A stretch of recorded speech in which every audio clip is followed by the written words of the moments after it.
Hey everyone, welcome back to Love Wins, where the truth matters because it's the truth that sets us free, and Jesus is that truth. So we are back to our series on the life of Jesus, and I'm glad you're here, and I hope that you stay for the whole video, and I hope you stay for the rest of the series, however long that takes, because there is no one worth getting to know more than Jesus. There is no one worth understanding more than Jesus. And if you're serious about taking the journey to get to know Jesus, it will confront you, it will shake you, it will turn some of what you've always thought was true upside down, especially if you were born and raised a Christian. That may seem odd to say, but think about this. Who was rattled the most when Jesus came to this earth? Was it the world or the church? Obvious answer, right?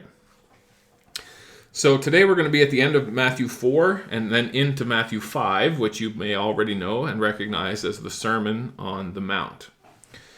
At the end of chapter 4, Jesus calls his first four disciples, Peter and Andrew, two brothers, and James and John, two brothers, all fishermen. Then verse 23 of chapter 4 says this, "And Jesus went about all Galilee, teaching in their synagogues, preaching the gospel of the kingdom, and healing all kinds of sickness and all kinds of diseases among the people." So his number one message was to tell the good news about the kingdom, which was a very different kingdom from the kingdom they had been taught and were expecting.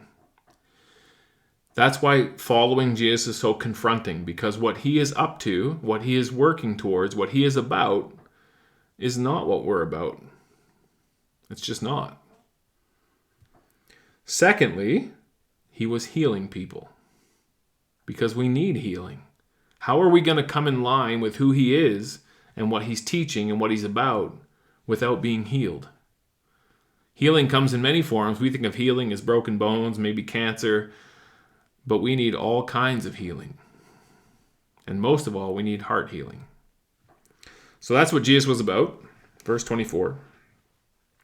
His fame went throughout all Syria, and they brought to him all sick people who were afflicted with various diseases and torments, and those who were demon-possessed, epileptics, and paralytics, and he healed them. I could spend the rest of this video on this verse. Some would say, well, why don't you? Maybe you should, and maybe someday I will make a video on this verse, but I'm actually going to weave the theme of this verse all through this because it is a major theme of Jesus' life. Syria was a kingdom to the north of Israel. The Samaritans, whom the Jews hated, who lived kind of in between Jerusalem in the south and Galilee in the north, which is another little pocket of Jews, they referred to them with this derogatory term, the half-breeds. And the reason why they called the Samaritans half-breeds is because Samaria was originally the northern 10 tribes of Israel. But they were taken over by the Assyrians, the Syrians. And the Assyrians decided to assimilate them by deporting a bunch of them into the rest of the empire, the Assyrian Empire, and then moving Assyrians into the area, and then intermarrying them, mixing the cultures, and essentially trying to dilute them and get rid of them. Half-breeds. Half Jewish, half Syrian. Here's a fact. Abraham was Syrian. I'll say that again. Abraham was Syrian.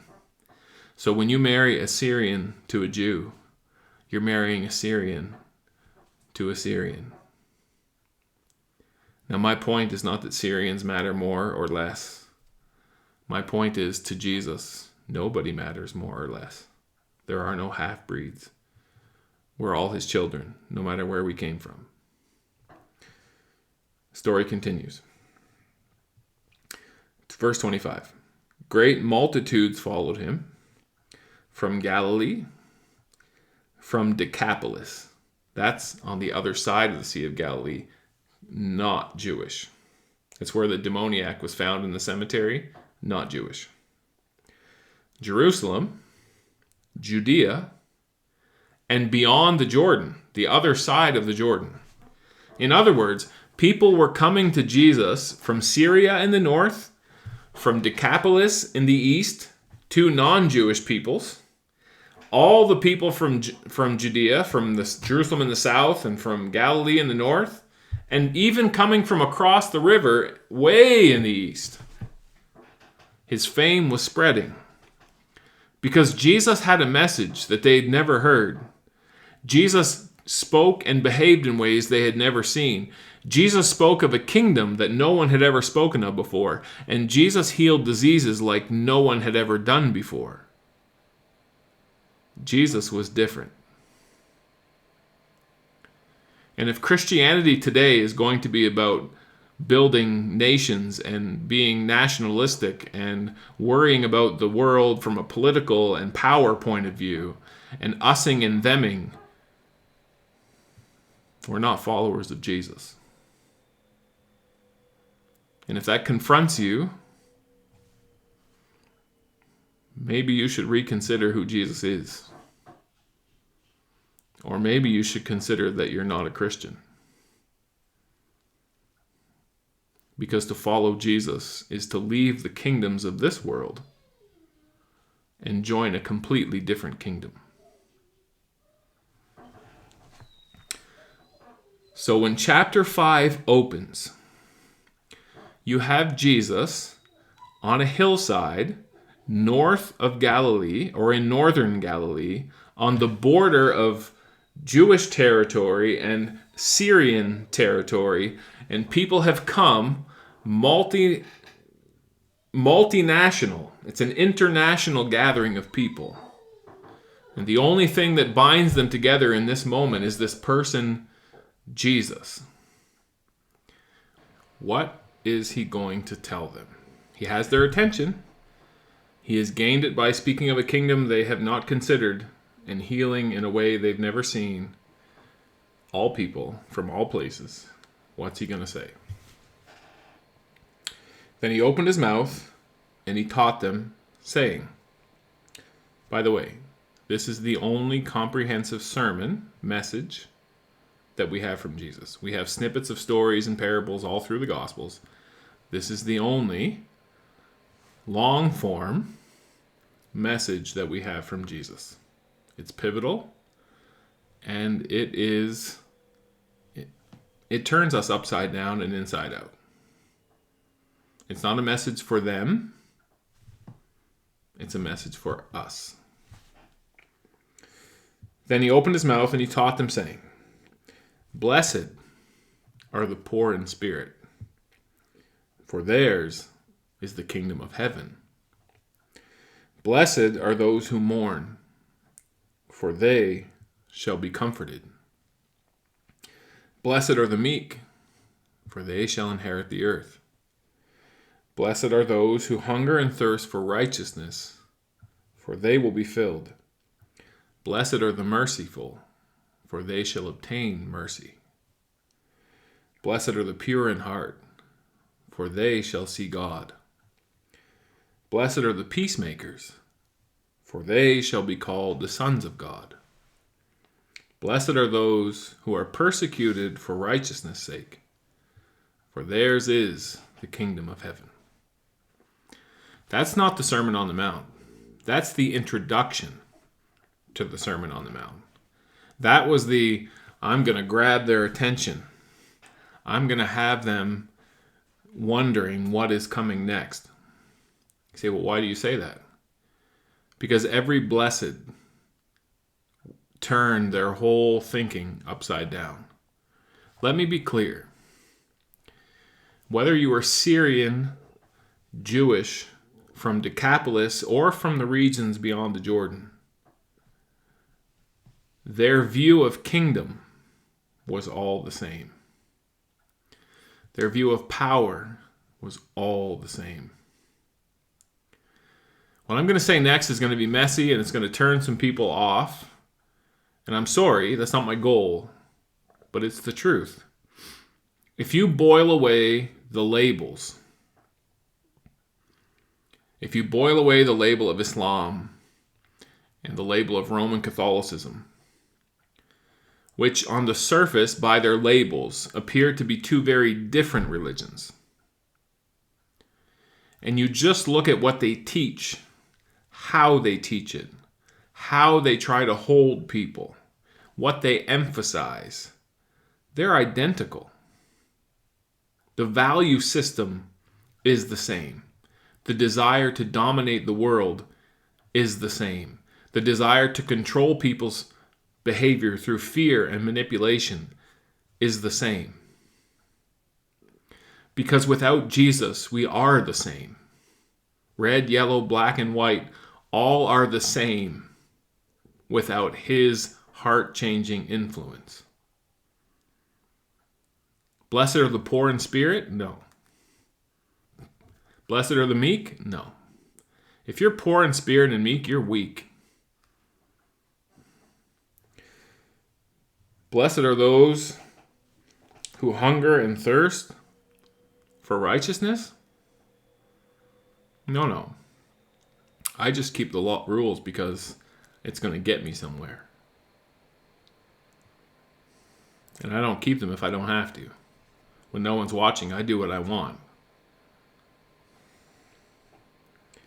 Blessed are the merciful? No. Weak people and stupid people are merciful.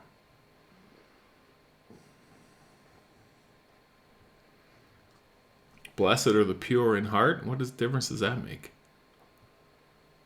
That's not who gets ahead. You want to get ahead? You got to be smarter, faster. You got to want it more. You got to step on some people. We value bravado. We value strength. This is a different kingdom. It's a completely different kingdom. And he had their attention.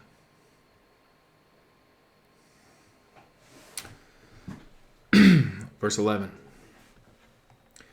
Blessed are you when they revile you and persecute you, and say all kinds of evil against you falsely, for my name's sake. In other words, if you stand with me, the world's going to come for you.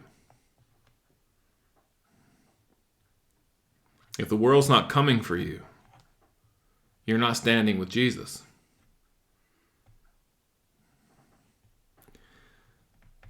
If you stand with Jesus, the world will come for you. If the world's not coming for you, you're not standing for Jesus or with Jesus. Rejoice and be exceedingly glad, for great is your reward in heaven. For so they persecuted the prophets who were before you. Who persecuted the prophets? Who? Was it not the church? Standing with Jesus can be a very lonely place. Standing with Jesus can be a very dangerous place. Standing with Jesus is entering a kingdom the world wants nothing to do with. And it means leaving a kingdom the world is trying desperately to hold on to.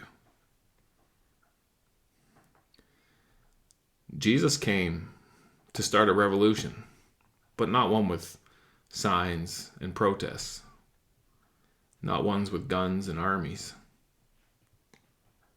It was a revolution of looking at the world and humanity through a whole different lens.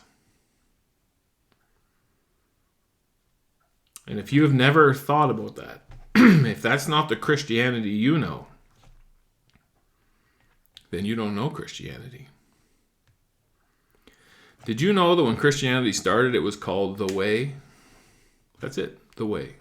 Because it was a whole different way from how the world operates. 13. You are the salt of the earth. Who was he looking at when he said that? In that mixed crowd, who was he looking at when he said, "You are the salt of the earth"? But if the salt loses its flavor, how shall it be seasoned? It is then good for nothing, but to be thrown out and trampled underfoot. There is no one else he could have been looking at than the Jews. They were blessed by God to be a blessing. They were not blessed by God to build walls and create an us versus them scenario. It's not why they were called. But they lost their saltiness. They lost their flavor. They lost what would attract the world to God.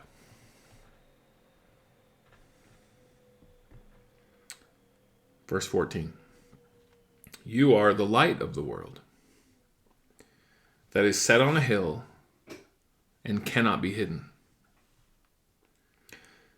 Nor do they light a lamp and put it under a basket, but they put it on a lampstand, and it gives light to all who are in the house. Let your light so shine before men that they may see your good works and glorify God who is in heaven. The world should be impacted by you, not by what you say, not by what you stand for, not by what you own, not by what you've overcome, not by what you've obtained. They should know you. They should be drawn to God through you by how you live your life. That's it. Well, I was born and raised in a church. I've probably missed church less than I can count on one hand in my whole life. Maybe two hands now, but definitely not more. And I was taught my whole life that witnessing is doing some activity like passing out literature or telling people about the Bible or whatever.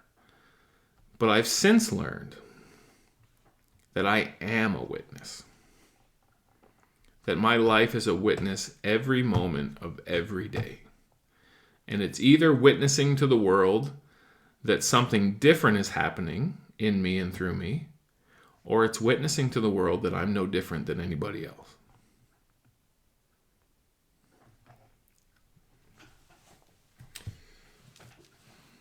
Verse 17. My church, I fully confess, has wildly misused these next verses. Do not think that I came to destroy the law or the prophets. In other words, Jesus is saying you're going to feel threatened by who I am and what I say. It's going to feel to you like I'm turning your world, your church, your culture, your country, everything upside down. It's not what I came for.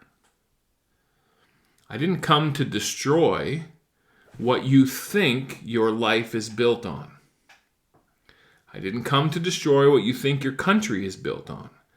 I didn't come to destroy what you think your culture is built on. I didn't come to destroy what you think your religion is built on. I did not come to destroy, but to fulfill, to fill to the full. In other words, I came to show you what it's really been about all along, but you missed it. You don't have the salt of what it's about. You don't shine the light of what it's about. You don't glorify God by what your world, your nation, your country, your religion is about. So I've come to show you, to reintroduce to you what's always been true, and come to change anything. I came to restore. For assuredly, I say to you, till heaven and earth pass away, not one jot or one tittle, not any detail, not a crossing of a T, not the dotting of an I, not a dash, not a period, nothing, will by no means pass from the law till all is fulfilled. Now, for a Jew, the law, we think of law as the list of 10 things that God wrote on stone at Sinai. For the Jew, the law is the writings of Moses, the foundation of what their nation is built on. And Jesus is saying, I didn't come to change that. I didn't come to destroy that. I came to show you what it really is, because you don't know what it is. You think you know, but you don't know. Whoever breaks one of the least of these commandments and teaches men so shall be called least in the kingdom of heaven. But whoever does and teaches them shall be called great in the kingdom of heaven. Notice that the doing comes before the teaching. In other words, there's a way of being that harmonizes with who God is. And when we are in harmony with who God is, we are a blessing to ourselves and to the world. When we are out of harmony with who God is, we are a curse to ourselves and to the world. And Jesus came to demonstrate what it looks like to be in harmony with God. That's what commandment keeping is. It's being in harmony with heaven.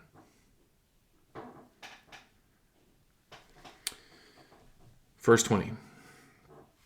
For I say to you that unless your righteousness exceeds the righteousness of the scribes and the Pharisees, you will by no means enter the kingdom of heaven. Now, we're not going to read anymore today. We'll continue this next time. I want you to picture that group sitting on the grass on a hillside between Judea and the world. An international crowd. And Jesus at this point in his message is focused in on the Jews. You're the light of the world, but you don't shine for me. You're the salt of the earth, but you've lost your flavor. And I haven't come to destroy who you are or what you're built on. I've come to fulfill it. I've come to demonstrate. I've come to be that which at this moment is not. Blessed is the one who does and teaches the commandments of God, who is in harmony with heaven. Then he drops the hammer and says, unless your righteousness exceeds that of the scribes and the Pharisees. Exceeds. When they heard that, I can assure you that they trembled. Not because what Jesus said should have made them tremble, but because they didn't get what he said. And many of us, most of us, still don't get what he said. He was not saying that they needed to do more of what they were doing. It can sound that way. And I can assure you most of them took it that way. But that's not what he was saying. He was saying there's a whole other way to be. And that other way to be exceeds what you've been taught. Exceeds what you've been modeled by the scribes and the Pharisees. It's way different. It's way better. And next time, we will continue as Jesus explains what he meant by it must exceed. So when you think of the most religious, pious, well-behaved, well-dressed, put-together person that you've ever known in the church, and you look at them and think, I have to be better than that, you better come back for the next video, because the truth sets us free. We'll see you next time.